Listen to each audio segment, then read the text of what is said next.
আসসালামু আলাইকুম। আজকে দেখাবো কীভাবে মালটা কাটলে আপনারা 2 সেকেন্ডে কাটতে পারবেন মালটা। প্রথমে এই পাশ কেটে নিয়েছি, এখন কাটবো এই পাশ।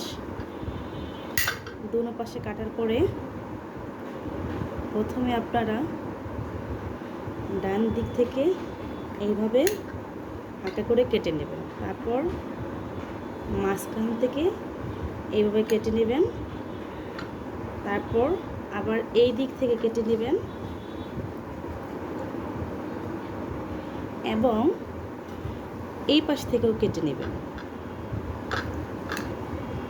এই যে দেখেন আমাদের কত সহজভাবে মালটাটা কাটা হয়ে গিয়েছে। একদম 2 সেকেন্ডের ভিতরে আপনারা মালটাটা এইভাবে কাটতে পারবেন। তো আজকের জন্য এইটুকুই। আল্লাহ হাফেজ।